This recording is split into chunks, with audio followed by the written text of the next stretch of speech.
Ndugu mtazamaji, ninapenda kukuletea neno la Mungu kwa njia ya simulizi. Njia hii ambayo imewasaidia watu wengi katika kujifunza na kulifahamu neno la Mungu vizuri sana. Unaposhika maandiko na kuyaweka kwenye ufahamu wako, yanakusaidia kukua katika uelewa wa neno la Mungu na kujipa nafasi nzuri ya kutembea na neno la Mungu katika maisha yako kama maandiko yanavyotuagiza katika maisha yetu. Na nitakushirikisha neno la Mungu kutoka katika kitabu cha Mwanzo sura ya 6 mstari wa 9 hadi ule mstari wa 22.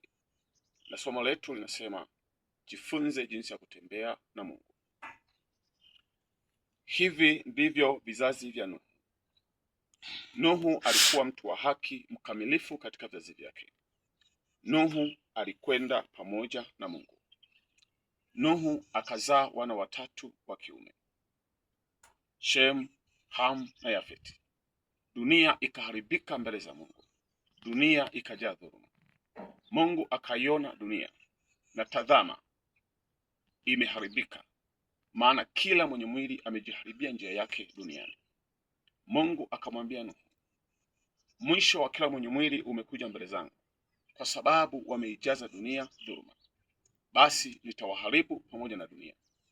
Ujifanyie safina ya mti wa mvinje, fanya na vyumba ndani ya safina, ukaifunike ndani na nje kwa lami. Na hivi ndivyo utakavyoifanya: mikono 300 upana urefu wa safina, na mikono 50 upana wake, na mikono 30 kwenda juu kwake. Ukaifanyie mwangaza safina, ukaumalize juu kiasi cha mkono mmoja.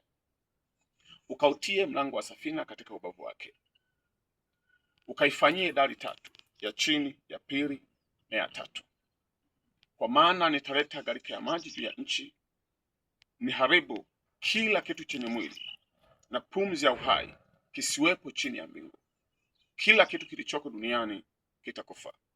Lakini nitafanya agano langu nawe kwa thabiti.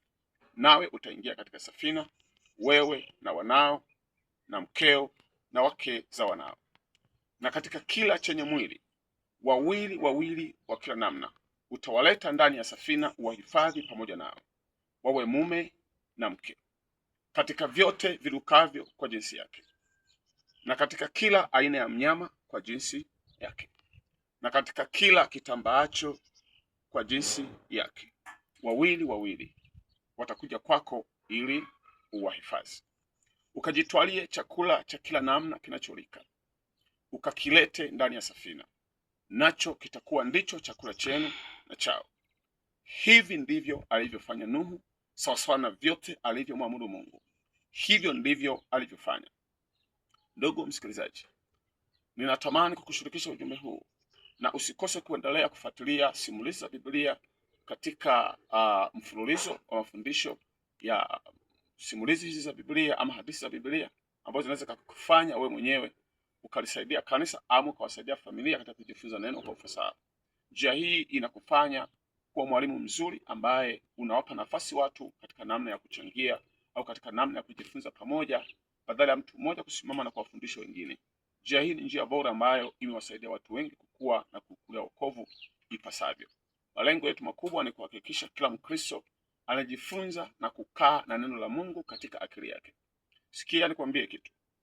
Hakuna uwezekano wa kuhifadhi neno la Mungu katika moyo kabla ya kuweka katika akili. Kwa kwanza weka katika akili neno la Mungu na kisha weka ndani ya moyo, na Mungu atakubariki. Katika mfululizo wa hadithi zetu tutakuja kukufundisha jinsi ya kuwashirikisha watu neno la Mungu kwa ufasaha, jinsi unavyoweza kuuliza maswali na kuwajengea watu uwezo binafsi badala ya kutegemea mtu mmoja kwamba aweze kuongoza katika kila jambo. Na Bwana akubariki sana. Na Mwalimu Amos Milambo.